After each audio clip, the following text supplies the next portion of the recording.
You're on. Good. Okay, we're gonna begin the Eclipse training. We're gonna start with the real basic stuff. So we're gonna go into lesson 1, and how we get there. You go to your main screen. You're gonna go up to Help, push Help, Lesson Player. Or not? No, I don't have it.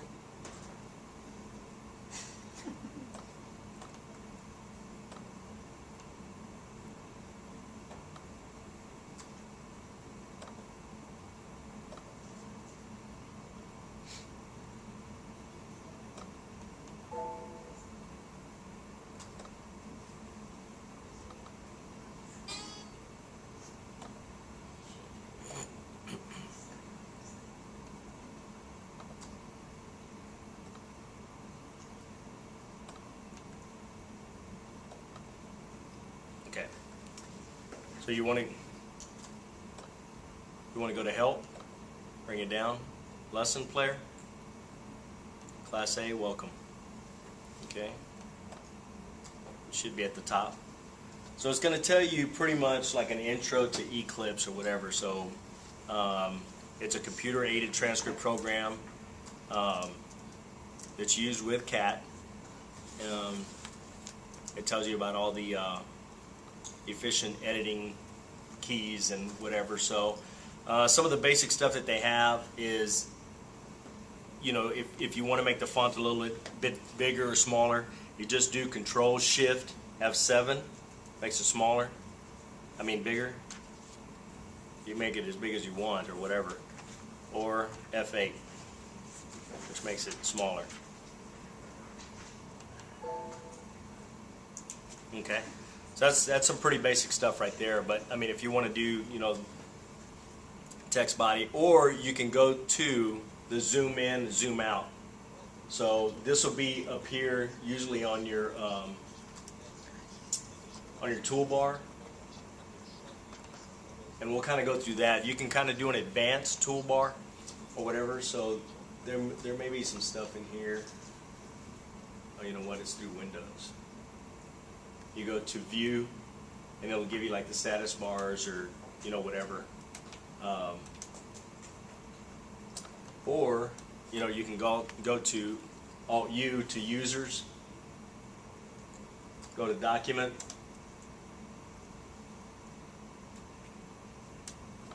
Main Font, and then you can change it there. So if you need to change it, you know, you can always change it there. You can change it to any of the you know, whatever you want or whatever's easiest for you.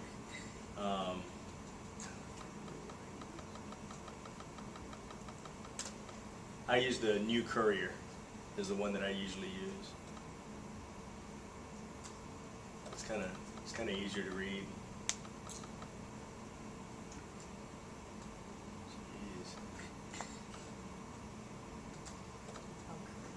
New Courier regular, and I usually have it like on 16. So, But to use those Control Shift keys, the hyper key has to be off. yeah, you can. I don't really think you can use it in hyper keys. Right. So it's not really going to work. And we can try it a little bit later or whatever. And I kind of have, you know, 2 documents open. Let's see. I'm going to go to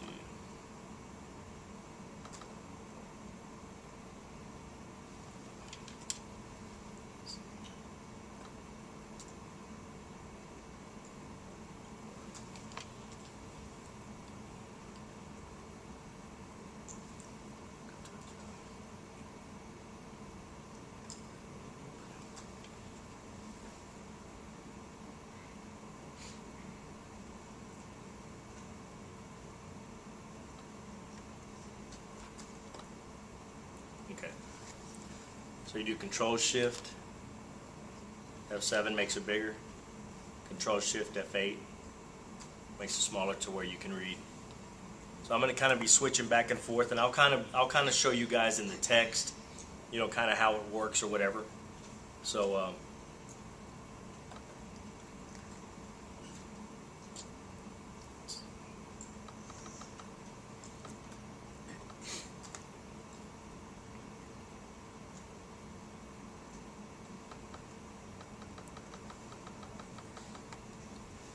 So really this tutorial is actually pretty easy. You can always go back and forth. You know, if you ever have questions about something, you can always go back to the tutorial, and it'll kind of tell you, you know, in the different tutorials kind of what you're looking for. So if you go into, you know, I think you might have to exit. We'll kind of go back in it, but you kind of go into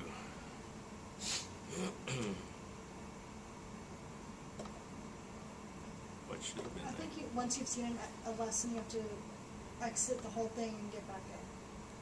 So you can go through and kind of, you know, see whatever you need, whether it's going to be the hyper keys. I'm sorry, I was unaware that a class was in session right now. That's okay. I just wanted to use the computer, but I can come back. You want to learn Eclipse? No, I'm just kidding. No, this is for court reporting. Okay, Yeah. I apologize. That's okay. Okay, so whatever, you know, whenever you want to go back through it, you can go back through it and like, say you're having a trouble spot or whatever, you can go to any of the tutorials and go back in it and just kind of read. So, you know, you don't have to go through one and it starts at the top and just goes to the bottom of everything that it has to do with the software itself. You can kind of pinpoint, you know, movements, oops and deletes, troubleshots, speakers, conflicts, numbers, block files, form fields, spell check. It has everything, you know, printing, add and remove lines, alphabets, bilingual demos, caps and fonts, dictionaries, you know, if you want to use different dictionaries in your job, and we'll kind of go through some of that stuff. So it has everything, using the macro commands, numbers, phonetics, setup, speakers. So you can always go into it and kind of, you know, if you ever get confused or you know, don't remember something, you just always go back to the front.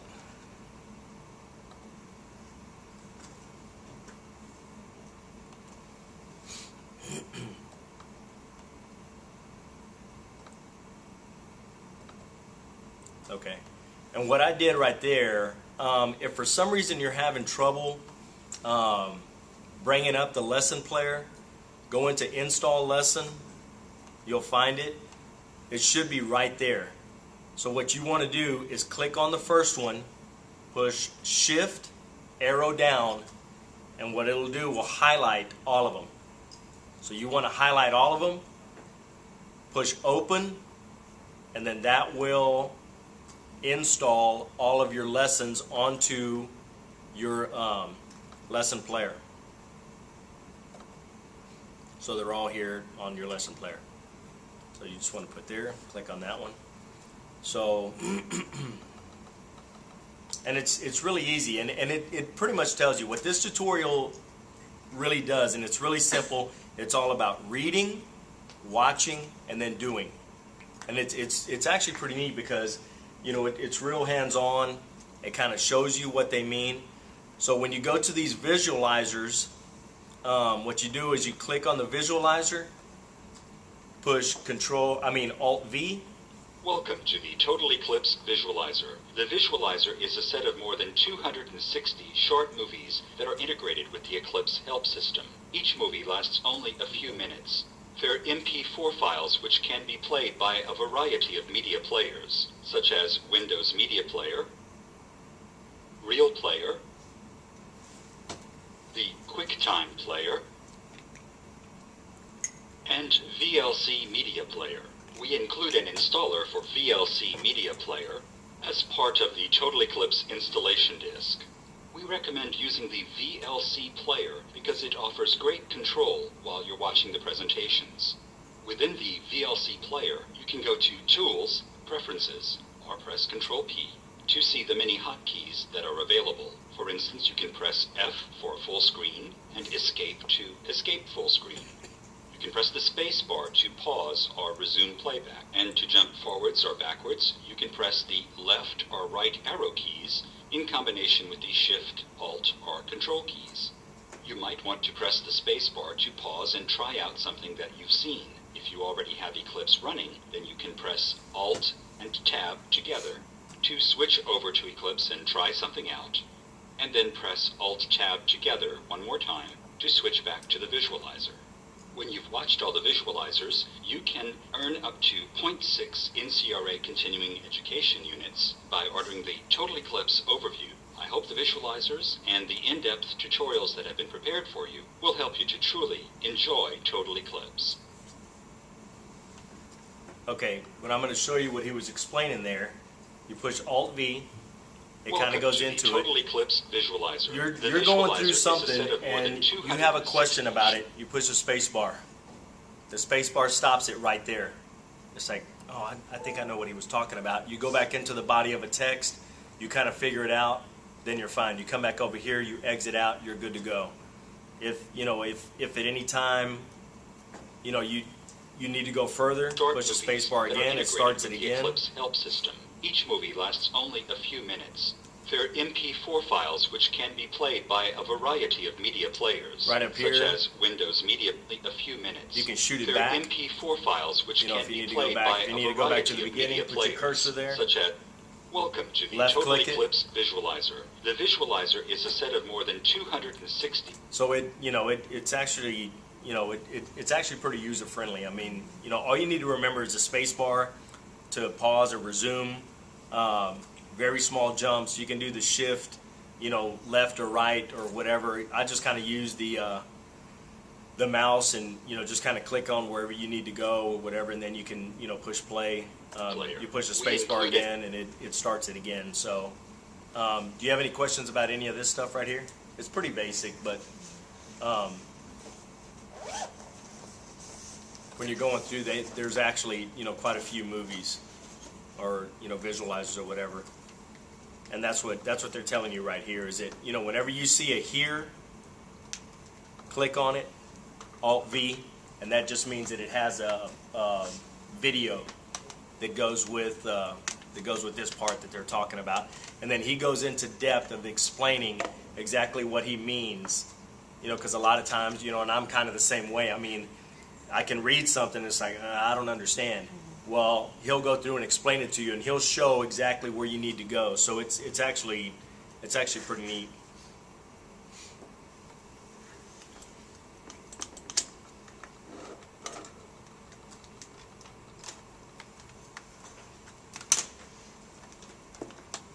And he's just explaining right here that in Eclipse documents, what they want you to do is each chapter ask you to try out the features that are explained. So it's very hands-on. It wants you to go through and it wants you to hands-on do it. So this way you'll really get the feel of what you need to do. At the end of each lesson, you'll be asked to exit Eclipse and whatever. And he kind of explains why. One, breaks are good. So if you want to go through the whole tutorial in a weekend, I mean, you can, whatever, but that's what the point of this class is for, so that we can go through it together or whatever. But if we need to take a break, then we'll take breaks throughout. I don't want to overwhelm you guys with too much stuff, so we'll kind of take breaks periodically or whatever. And like I said, sometimes we're going to work really hard on some stuff, and then other times we'll go through maybe 2 or 3 lessons in an evening. So do me a favor, always bring a legal notepad or some kind of notepad so you can take notes. A lot of times when you're jotting it down, you tend to remember a lot better.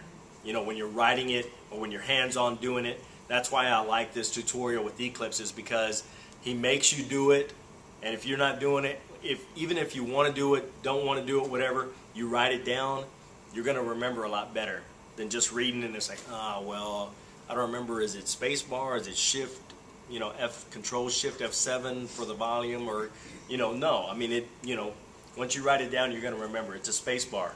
Resume, pause, okay? And breaks are good for the lesson player. When you're re-entering Eclipse, you'll be able to reselect your username. Then you'll play the next lesson that you have installed. So, I mean, it should be installed already, so you should be good. And he just explains why it's good, to do this. It keeps your lessons separate from the original tutorial files. Doing this will reinstall the lesson and play it as if it were the first time. So I mean, it's good to kind of get out of it, go back into it, so this way you're not in the middle of the lesson. You know, it's pretty self-explanatory, but you know. Another thing, you know, that you can do through Eclipse is, you know, they have the toolbar up here, but you know, when you're ready to do stuff, Eclipse tries to make it so much easier to do things. So, you know, you're in the body of something and it's just like, you know, I'm ready to print. You press Alt-O, you're ready to print. You're ready to go right there. So, you know, what you can do is you can go to Setup. If you have several different printers, you know, and I have 2 printers at home and I have a printer at work, and all 3 of them are different. So I have them all installed on both of my computers. I have a computer that I use at home. I have a desktop computer at home. Actually, I have 4. I have another laptop that I use at work, and I have a desktop that I use at work sometimes too. So really the way that I transfer it is I just transfer all of my jobs on a thumb drive, so that a lot of times I'm not, you know, transferring my computers or whatever, and I don't have my computer in my truck, so that, you know, it doesn't take a chance on getting stolen, you know, stuff like that. And now with version 6 of Eclipse, they make it to where you don't need the key. So, you know, you don't have to be transferring your key. And I don't know if you guys know, but that little key is like $5,000. That is the whole software right there. And before version 6, on every other version before, you lose that key, you have to buy another one. You know? So I mean, I don't think they charge you the $5,000, but they charge you a replacement, and they're not cheap. They are not cheap at all. You know, so if you want a replacement, you know, they're pretty expensive. So they kind of eliminated that, but what you have to do is you have to keep your support up. So you have to pay your support every year. So as long as you have your support, and they already know. So I mean, if it shuts down, they shut you down, and everything's done by internet now. So if they shut you down, then you know, it's going to ask for a code, and you have to call in. And like periodically, I have to call in because I haven't gotten it switched over to the keyless, because I just switched over probably about 2 weeks ago to version 6. But I mean, I'll have to call in every now and then. Well, it gives you a code, and it's COYL for that day. So you have to call in support. You know, call them, hey, I need support. They call you back in like 10 minutes or whatever, 5 minutes, however long. And then you have to give them that code. They tell you erase it. They give you a totally different code. Then it's up and running. So that's how they keep you from pirating, you know, the software, I believe. So, you know, you have to make sure that you're up with support or, you know, whatnot. So, so like I said, anytime in the body of the thing, and you're like, you know what, I want to print this page, Alt-O. I think you guys know that, don't you? Most of you guys? Alt-O. And you go through, most of it's all the same. And if you want, you know, if you want to do just a, you know, one page, you go through there. I want to do page 78. It'll print 78. Well, you know what? I want to print from 78 on down. So you push 78, put a little, I don't even know, what is it, dash? And it'll print from 78 to the end. So you don't have to push 79, well, let me see, and go through the document and go, oh, it's 314 pages. It'll usually tell you, like down in this area, you know, when you're in the body of it, how many pages your document is. You know, and you know, I'll bring one of my regular documents or whatever, and I'll show you that on another day. But let me see if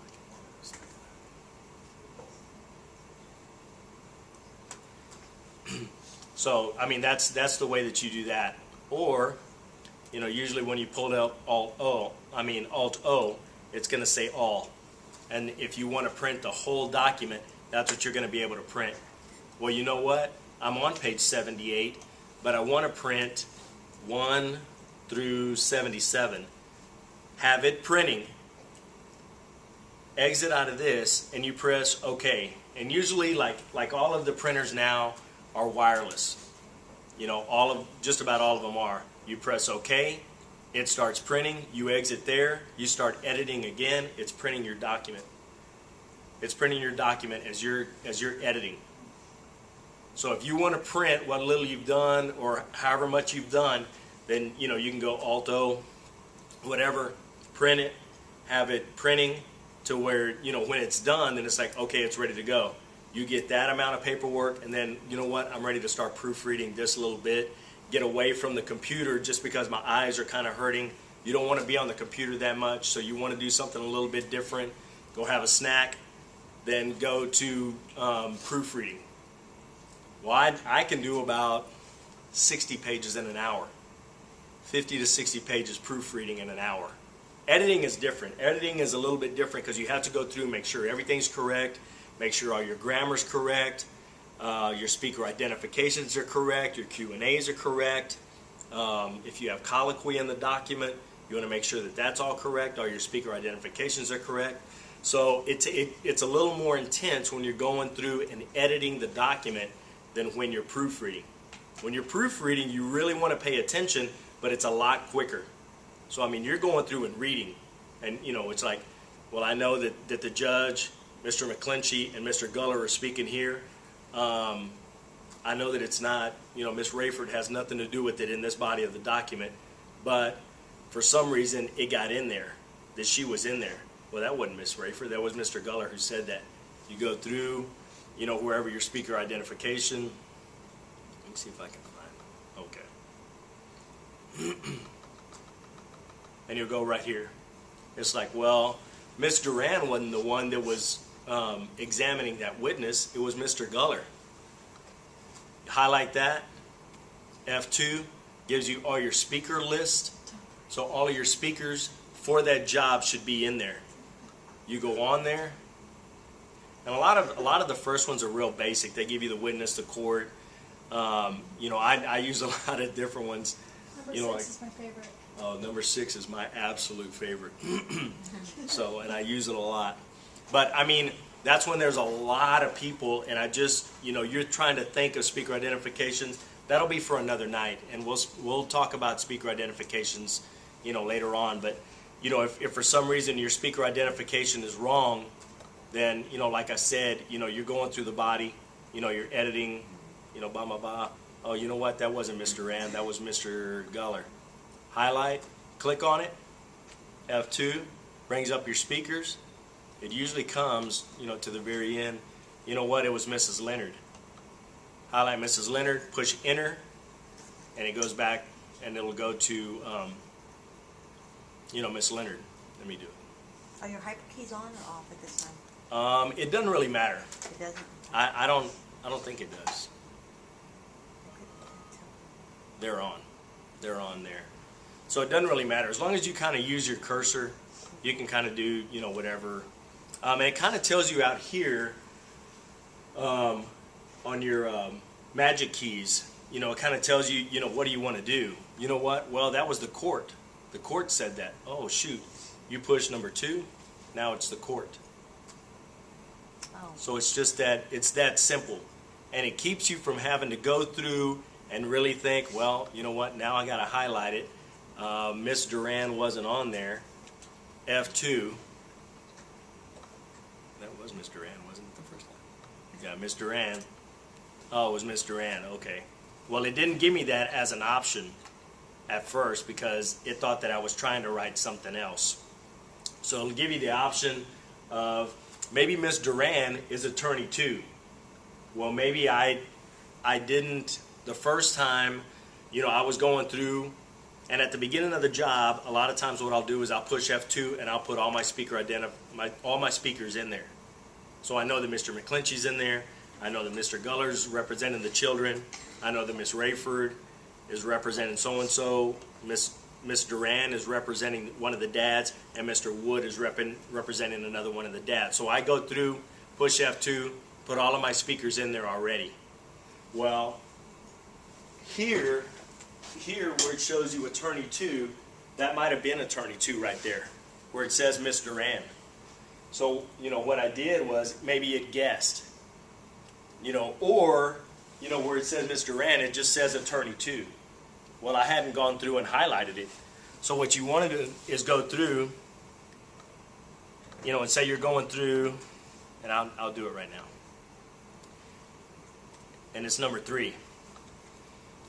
Well, I hadn't defined it yet. So I go on there, click it, Alt-G, Control-G, brings up your global. Well, I want that to be Mr. Guller. But I don't want that in my main dictionary. You don't want that in your main. You want that in a job dictionary because it's only in a job. You put it in your main, and it's going to, every time you push your symbol for attorney 2, Mr. Guller is going to come up in every job you ever do. So then you're going to have to go through and fix your main index. And it's a real hassle. So, what you want to do is you want to go through here, and usually what it's going to do is it's going to bring up this. Whenever you define it, it's always going to come up that it's going to be in your main. You don't want everything in your main. Like if you're global in something that you want in your dictionary, then you want it in your main. You don't want Mr. Guller coming up as attorney 2 in your main. Okay? Does that make sense, guys? Okay. So you want it as a job dictionary. So now it's Control J. Control J puts it as a job dictionary. So say you have a trial and we're doing a 4-day trial. Well, I know that Mr. Guller is going to sit in this spot every day. So I know that he's going to be attorney 3 or attorney 2 every day. So you put it in your job dictionary, press enter, and it'll come up as Mr. Guller. But this one was, I'm going to do Control G, and who it was Miss, it was Miss Duran, right?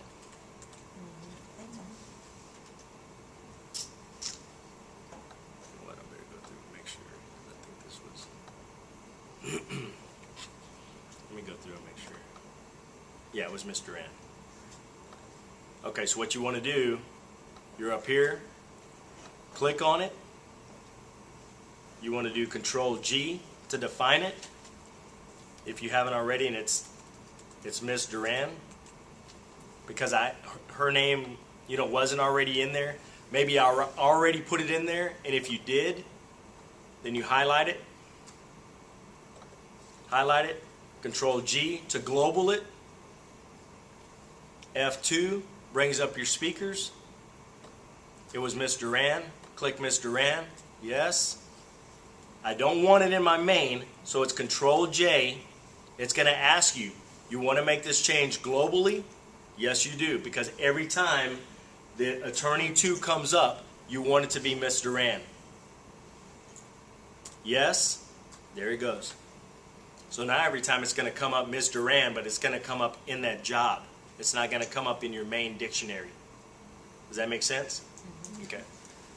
Y'all writing this down? Or not? Whatever. Oh, yeah. Always got one. There's always one. It's usually the 2 in the back. Okay. What? So...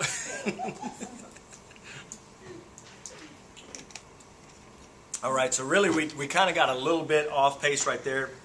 Really what I was trying to show you was the Alt-O.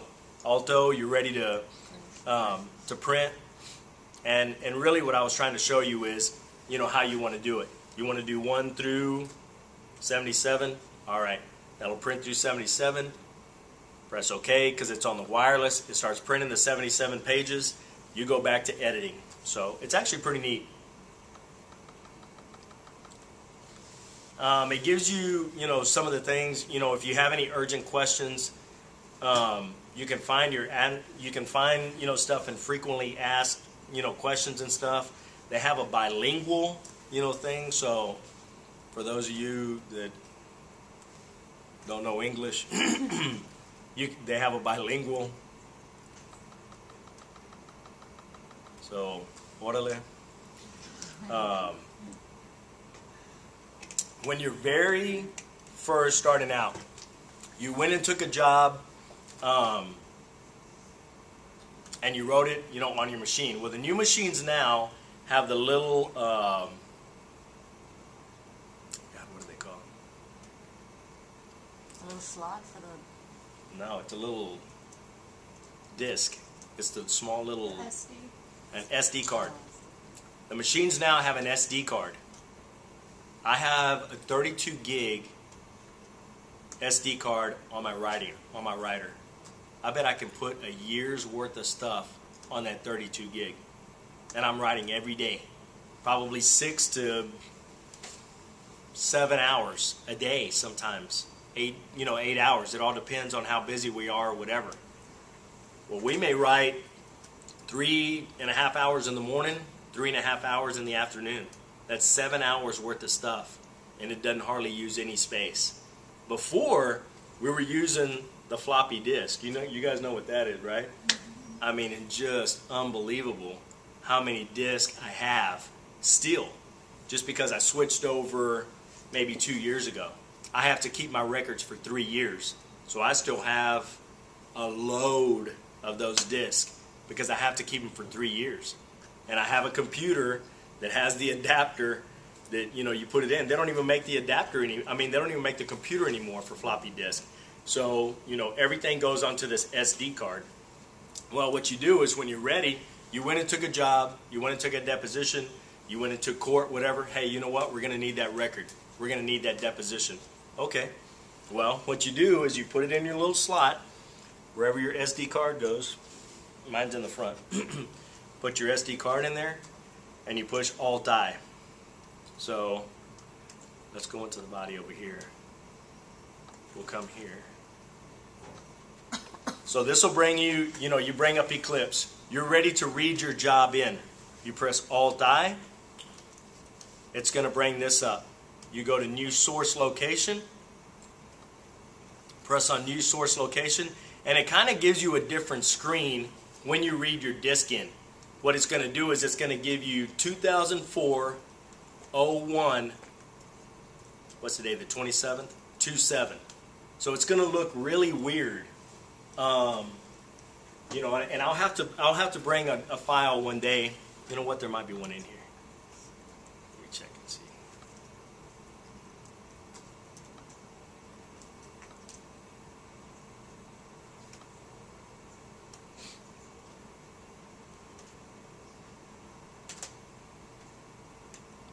I don't see that it has one in here. So other than the SD card, where else is all your jobs saved? On that. So if you lost that? My machine, that was a great question. She was asking if I ever lose my little SD card, which may have a year and a half worth of stuff, what do you do? Well, Cry. you cry a little bit, roll up into a ball and cry. But what you do is, like the Diamantes, which is what I have. I have the Diamante. It has a backup SD file. So you put in the same size SD card as you have in the top one. So the one that you're using all the time. The only bad thing about it is you have to send it on to Eclipse, and then they have to convert it. Is the only bad thing about it. So I don't know if they charge. I'm sure they charge you for it. That's kind of a way that They have to convert it? Huh? I'm sure they're going to charge you, so they're going to make some money, or whatever. But you have to be responsible for that thing. This thing is extremely important. You're the keeper of the record, so you're responsible for taking care of that record. So you don't want to lose that thing. You don't want to lose that SD card. But if you do, you have a backup. You send it off to them. Hey, you know what? I need it converted. They convert it, send it back to you, you have them again. Hopefully, and there is a way, I've never done it, but there's a way of, copying the files from one SD card to maybe another. I've never done it. I don't know if there is or not. Does anybody know if you can do it? If you ever, like on your phones, all your phones have your SD cards or whatever. So, I mean, you take your phone to Sprint, they already know. They transfer all the numbers from the SD card, so there has to be a way to transfer it. I've just never done it. So there has to be a way to do it. But, this thing is like gold. So you don't want to, keep it in the car, when it's 187 degrees outside and you want to keep it in the car all the time. No, you always want to keep it someplace. So what I do is I always have mine at work. My backup, I have at home. So just in case the courthouse burns down, I'm not, all of those records get burned up. What are you going to do? Somebody just went, to prison on a life term, and you were working on that file, or you're getting ready to work on that file, and that file gets burned. And you had both of them at the courthouse, and everything got burned. So you see how important it is to not have both of them in the same place. So you always want to keep them in different places. So, I always keep one at work, and then I keep one at home. I keep the backup at home, so that just in case something happens, it doesn't happen. But anyway, so what we were talking about was reading in a file. So you put your SD card in there, Alt-I, new source location, and it's going to bring up a totally different screen. And what I'll do is, if I remember, I don't think I have one with me. No, I don't have one with me.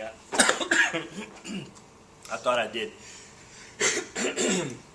But what it's going to do, like I told you, is it's going to give you the different months and the year that you took it. So, say I needed to do something from February of last year. Well, I go back in, and it'll come here, new source location. It's going to say 2013 0214. Say I did it on the 14th. So that's how it's going to come up. And I'll show you guys hopefully next week if I remember to bring the little SD card. But, you read it in, click on that job, and usually what I do is I have a morning and an afternoon docket. Well, I know that it was a trial. We never do trials in the afternoon. We always do trials in the morning. So I know that it was in the morning. Click on it, and then you read it in. And it reads it in like super quick. It's really fast. And it'll tell you you had 27,000 strokes in the morning. Okay. So that's how you read a job in. And that's what this thing was actually going The job's through. already on your laptop, isn't it? Because you're writing onto your laptop? Yeah, if you're doing it real time, then it's already on your laptop. That's a great question. I don't do real time, just okay. because my judge doesn't really care about having real time. Oh. We do a docket every day. We're going through so fast that it doesn't really matter to him. He's busy writing notes, or he's busy listening to, the attorneys and stuff, so he doesn't really care. It doesn't matter to him about real time. But if you're doing real time, which you're going to do from here on out, and even getting a job down at the courthouse now, guys, they even tell you, if you're not doing real time, the chances of you getting hired are almost zero. It's very low. They want you writing real time. Everybody, pretty much wants it. My judge, unfortunately or fortunately, doesn't really care about it. So, I do it for myself every now and then. When I feel like dragging my computer out there, I'll drag my computer. But you're going to get a lot of times that, it turns out, hey, what's going on? And they want to sit behind you and, read everything that's coming up. And, you're trying to pay attention. This guy's barking back here that, hey, man, you misstroked that word, or, that's not what he said. And, maybe you just dragged one letter. I can read it. I can read it in my notes. I can read it in the body. I know what it says. So it doesn't really matter. And if, say you wrote YI instead of YE. YE for me is yes. YI is I didn't. So sometimes it'll come up, I didn't, or like say I was trying to write, yes I did. And it comes up, I didn't, I did. And it's like, did you or didn't you? That's not what I was trying to write. I know that it says, yes, I did. But it came up, I didn't, I did. So, you know, and people will just come behind you. And like even having the Diamante, it has the little screen on there. So, you know, you're able to see and people want to see, and they're always amazed by what court reporters do. So anytime you're going to have that computer out there, whether it be a deposition, whether it be court, any of that stuff, they always want to see what you're doing because they're amazed by what we do. You know, they think that we make way too much money for what we do, but they're amazed at what we do. And, you know, it's just, it's you know, people like that have no idea that what we do, we're paid for what we do. Trust me, we're paid for what we do. If you can make it through this program, you'll understand why we make the money that we do. And you guys should, at this point, already know. You know, so, anyway. But Alt-I is to read it in, and then Alt-T is to translate. So when you go in there, say I wanted the job from 2013, February 14th. So I go in, push notes, it's right, you know, it's right here. And I labeled it as 2/14/13. And that's the way that I labeled it. Click on it, push open. It'll go back to this file, and it'll say, okay, you're ready to translate? Yes, I am. It already has the job in there, and it'll tell you here in the body, where the job is and what it's labeled as, and that you're getting ready to translate that job. And I'll explain it more next week. It's just that we're kind of going through this tutorial, and it's kind of bad because we're going to have to go through this little part again next week, but it'll be real quick. You'll kind of understand where I'm at, and whatever. So we won't have to go through it very, very slow next time. And say you're working on the third day of a job. Well, you know what? All of those jobs I want to put in here because I wanted to translate every time it came up attorney 2 that it was Mr. Guller. I wanted to come up attorney 2 as Mr. Guller. I don't want to have to go through and redefine all of that stuff. So what you do is you come in here to dictionaries, and it has February 26, 2013, February 20, I selected February 14th. So you have February 13th, 2013, you have February 12th, 2013. Well, they were talking about, say the little girl was sexually molested. They had a doctor come in and he was using technical terms. So all of those technical terms are in there. Well, you know what? They brought in the nurse, and she's talking about the same technical terms. Well, I briefed it every time that, maybe they said a technical term for a woman's personal private parts or something else. Maybe she broke her femur, or maybe she broke her clavicle, and I didn't want to stroke out clavicle every time, so I made a brief for clavicle. Every time that it comes up, well, you know what? I remembered from Wednesday when we took it, I used clavicle as KLAV, clav, as clavicle. Or say it was a really technical term and it was clavicle, I don't know, clavicle endometriosis. I don't know.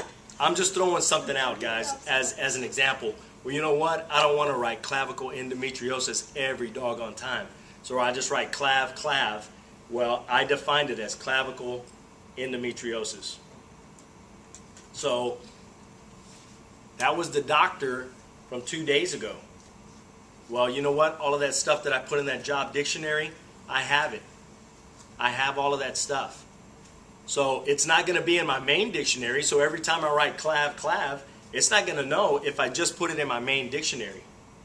And your main dictionary is usually like your name. I use my name. It just has Dave Dictionary. That's my main dictionary.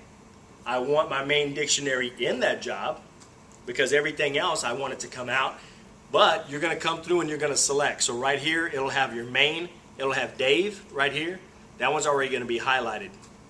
Then you want to use your jobs. It's going to have February 12th, February 11th, February 12th, February 13th, and you're doing February 14th. So you highlight those. Press OK. Press OK right here, and then it's going to go through and it's going to start defining that job as to all of the briefs that you had for that one trial. Make sense? Yeah, that doesn't really pertain to depositions, all right? Yes, it does. It does? Yeah, because But- if you're doing depositions, say you're doing a big oil case, you're taking the deposition of, the lead guy that was working on the derrick or whatever. Somebody got killed on a derrick. The main lead guy was there. You take the deposition of that guy. Well, we have one of the guys that was tripping pipe. He's there also. He saw something totally different. They want to take his deposition, but it's all the same terms. Well, they were using a auger bit of 9.6 centimeters in diameter and blah blah blah. You're going to write auger bit, or you're going to write the technical term for whatever every time? No, you're going to have it in a job dictionary. How come you can't just brief it and put it in your main dictionary, and then just, if you need it 10 years from now for a different case, you're like, oh, what did he use for auger? You can just go in that main dictionary. You could. Okay. But say they say clavicle condometriosis. Well, now I have to think of a totally different brief other than clav for clavicle condometriosis So what instead you're of saying is, if it's in the job dictionary for that example, you could use clav for the first job, and then 5 years from now, for a totally different case, you could use clav for tomorrow. for tomorrow, you're taking a deposition on a totally different case. Well, guess what? Clavicle endometriosis comes up again. Clav. But if it's something just a little different, like con. Yeah, clavicle condometriosis. Not even a word, but I'm just making something up. Well, you know what? Clav. But I'm going to make a totally different job dictionary for this job. So just in case I ever have to take the deposition of somebody else in this case, or I have to take the deposition, in this case again, then I can go back and use that job dictionary. But it was clavicle endometriosis on the first one, so I don't want to use that same job dictionary, because I may use some of the same briefs that I used in that other one in this one, and it may be for something totally different. That makes sense. So that's why you don't want to put it in your main. If you're using a brief or something, and you're taking the deposition of Dr. Krzyzewski. Well, the chances that you're going to take, or it's Mr. Krzyzewski, not doctor. It's just a guy. The chance of you taking that guy's deposition again, probably not very good. Maybe you might. I don't know. But, they may ask him to come back and testify again. So you're not going to stroke out Krzyzewski every time. So, what I would do is Mr. Chef. And then if it's Sheffield tomorrow, you can use Chef You again can, for Sheffield. and that's what I do. So Chef could be Sheffield. Chef could be, The chef. you could use it as a speaker identification. So you don't want to put it completely in your main dictionary unless you're going to use it as that.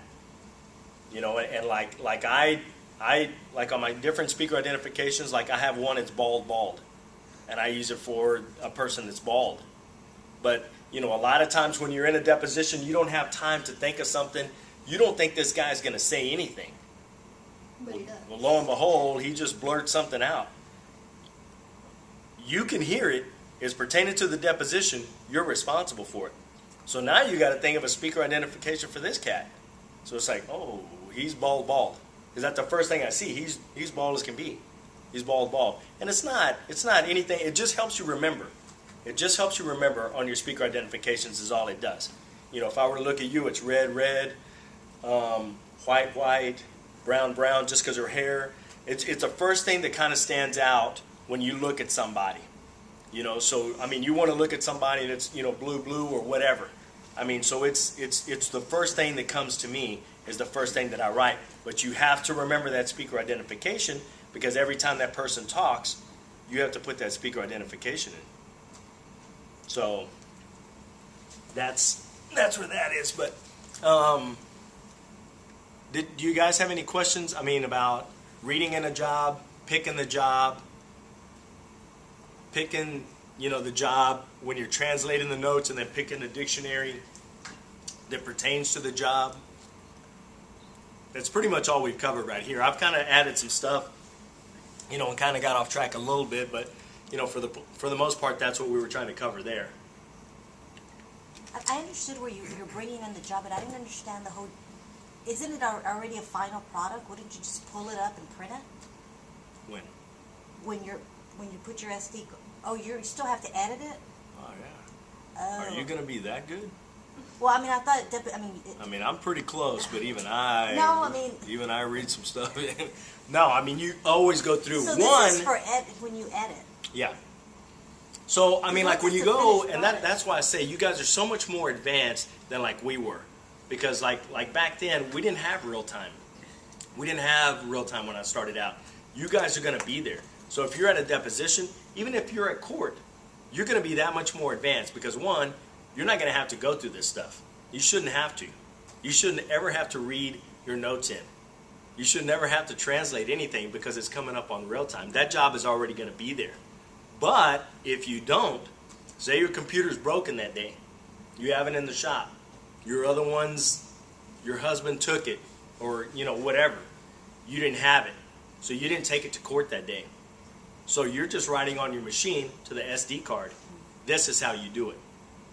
Alt-I reads the job in, pick the job, read it in, translate. It translates the notes. Oh, okay. Because I was thinking someone was asking you to look up a job that you took 3 years ago. And it could have been. But it would already be a finished product. It should be if you had your computer that day. Right. As long as you had your computer that day, this stuff you won't have to worry about. Okay. But you're going to know how to do it. You're going to know how to do it because you need to know how to do it just in case. You never know what can happen. So, say your computer breaks that day. You don't have your computer that day. They have a power surge and your computer zaps out that day. Anything can happen, guys. You always prepare for the worst. So this is just teaching you how to do it just in case. Any other questions? You look like you have a question. You're just being a funny guy. And there's different things that you can do here too. They have a tran and edit key that you can push, and usually, you guys are going to be here. You're going to be in real-time mode, so it doesn't really matter, But say you want to go through, I just want to do a quick tran. I just want to tran the job real quick. Well, it's going to go through, and it's going to tran it pretty darn quick. And whereas before, sometimes, like back when I was doing it, when I first started doing it, it would take 10 minutes sometimes. Now it takes a couple of minutes, if that. What do you mean, a quick tran? What is that? It translates the job. So it reads your notes from your dictionary. So when you come in here and you say, you know what, I want to read those notes, you pick the job, close, open it. You come in here, pick the job, that's that job, open, this will close, you come back to here, you know what, I just want to do a quick translation. I just want it to go through and just quickly translate it. Okay, so it goes through and it just starts going. And it just starts, and it gives you a little box, and it reads the green till it tells you where it's at the end. You've seen when you're reading something in, it'll just kind of go, and then it tells you when it's at the end, and it'll tell you how many pages you have, how many untranslates you have, how many conflicts you have. It'll tell you all that stuff. This software will do all of that stuff for you. Now with QuickTran and I guess Tran and Edit, Mm-hmm. because with real time, like for what I do with that one is I'll do, if I'm working on something, homework, if I'm doing a hard copy read, then I'll just do it, and I have to go somewhere, I'll close it, I'll save it, and then I'll go through here and I'll do real time, okay, I'll get it that way, and I can keep writing. Now with QuickTran and Tran and Edit, can you keep writing after you open it?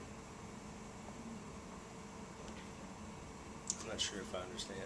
You can open that job again? if I'm writing, like we get these homework packets, and I'm writing this lit, Yeah. and I get halfway, Mm-hmm. and I have to go for some reason. Mm-hmm. I'll save it, I'll close it, and then when I get back to start working on it again, I'll do Alt-T, I'll do real time, click OK, I'll select it, choose, and then real time OK, and then I'll bring it up, and I can keep writing. Is that what you do now? Yeah. But my question is, for quick tran and edit, can you keep adding on? Or Yeah. is that just for editing? Does that make sense? Yeah. I'm trying to think. In the jobs now, especially like with the Diamante, say you do a file, and we did a trial in the morning. Well, we don't usually do trials in the afternoon. Well, you know what? This one's coming back, and I already pushed end. It already closed the file. Oh shoot! What am I going to do? In the old days, you just make another file, and then what you'd have to do is go through and highlight the whole thing, copy it, paste it into the thing, then read it in. And it was just a mess. Now the Diamantes are totally different. Diamantes, you can go back in, you close, it's like, oh, you know what? We need to go back on the record on something, Dave. Okay, open the file, pick the day. Pick the day, reopen the file, it reopens to right where I was or whatever, you're ready to go. So it all depends on what writer you're on. I kind of understand your question a little bit, but I'm on the way. But my question, if we're real time, and if we're going straight to the computer, and I do half the work, yeah. and then I have to go, I come back, and because with the WIG, you can't do that. Like once you're done with the file, you're done. You can't go back into the student Diamante. You're done. Really? So that's why I had to save it on Eclipse, Yeah. and then you get back in through that. Okay. Well, you really wouldn't have to do a quick tran again unless you're going to write some more stuff. Then you know if you're doing that, then you do it through the writer. I guess you would have to do it through the writer and then append that file Okay. and just read it in again or whatever. So I think, but like the tran and edit, it's actually pretty neat. You push the tran and edit, and it'll start tranning it. And it'll tran kind of slow. It goes a lot slower because it all depends on the capacity of your computer. So it starts going, it starts tranning. Well, you know what? I'm ready to start doing this job. Let's start going. So you start typing in, and it's still editing. I mean, it's still translating while you're editing. You can start editing the job right away. So you got to get started right away. Let's do it. I don't like doing that. I personally don't, but it gives you that option. It gives you the option to do that. I like quick tranning because it goes through and it trans the whole thing right away. And it only takes a few, maybe a minute at the most. Depending on how big that file is, it does it pretty quick. And it'll go through and do the whole thing. You know what? You're ready to go. It brings you at the bottom of the file because it reads in the whole file. Alt-G, 1. Alt-G is page 2. Press 1, takes you to the top of the page. You're ready to go. The whole thing's already translated. So you already know how many untranslates you have, the percentage of untranslates that you have, how many conflicts you have, all of that stuff. So it's pretty neat. I mean, it tells you all of that stuff. It tells you everything. I'm going to ask you on that translated. Yeah. Is it the concept? Is it like a scanner and it just scans? It scans it for you and then it shoots it out, the work on the screen? Is that sort of? No, it just puts it into English. So No, what I it's know what it- it's doing is reading Yeah. what you have. But while it's reading on the screen and it's coming up in English, is it just automatically coming at a pace where you can read it, but it's scanning the stuff for you? Yeah. And then it just shoots it out, where it's finalized and where you can just, okay, do I Yeah. want to make corrections or no, or just print it out? Does it make I think sense I know what you're asking. I It guess starts tranning it. So like on the tran and edit, it puts it in English. But say you didn't have your computer that day. Well, it just has attorney 1, attorney 2, attorney 3, 4. So you haven't even identified those speakers. So you have to go through and start identifying those speakers. So and there's a certain button that you push, and it goes through all of your conflicts. So every time something didn't come up in English, something your different speaker identifications, it'll take you to that point. It'll take you to the point every time, and then you fill it in, fill it in, fill it in. If that's the way you want to do your job. You know, I don't always do it that way. I just kind of go and I just start going. You know, I kind of fix the conflict as I'm going along. You know, I don't want to have to go through and you know, scan to each conflict and I've got to read that thing. Okay, that's what I meant to write. That's what I meant to write. To me, you're kind of wasting time, but you know, people think differently or whatever, so they do it kind of different ways, and that's okay too. So that's what kind of the tran and edit is for, is that it trans a job, you can start edit it while it's still tranning. The quick tran, it trans it all the way. It doesn't allow you to get on the computer. It doesn't allow you to get in the job and start messing with it. It's going to tran the whole job. Then it's going to tell you, look, I'm done. This is how many untranslates you had. This is how many pages it was. This is how many conflicts you had, whatever. It gives you a little box, you know, and tells you all of that stuff. So So that's what it is. It's the That's quick what it's line that for. I was thinking on my mind. Okay. yeah. Any questions about that? No? Very good. So this is going to kind of explain about some of the toolbars and info here, whatever. So we'll kind of go through that. If you're a mouse lover, you'll appreciate the many icons that are built into Total Eclipse. So let's see how to arrange the toolbars to meet your needs. You can pull down the window menu to customize your toolbars. You can select large icons or small icons, but we'll show you how to do this in a separate visualizer. So what this is really telling you is how to configure your toolbars. I mean, if you want all of that junk up there, you can have it up there if you're going to use it. If not, I keep it pretty basic. This is what I use right here. This is all I use. But if you want to mess with the toolbar, it's Shift Control 1, and it gives you the different visuals on the toolbar. For now, let's open the dialog that lets you toggle on or off the various elements of your display. The speed key for this dialog is Shift Control F3. Here you'll find checkboxes to turn on the various toolbars of your system, and there's also a fast way to turn off all the toolbars if you want to make a little extra space. The speed key for turn off all toolbars is Shift Control F2. The View Toggles dialog is also where you control the appearance of the info bar. This is the display column at the left edge of the Eclipse screen. Here is where Automagic choices appear most typically. So as you move all the toolbars, if you want to make a little extra, go on or off the various elements of your display. The speed key for this dialog is Shift Control F3. Here you'll find checkboxes to turn on the various toolbars of your system, and there's also a fast way to turn off all the toolbars if you want to make a little extra space.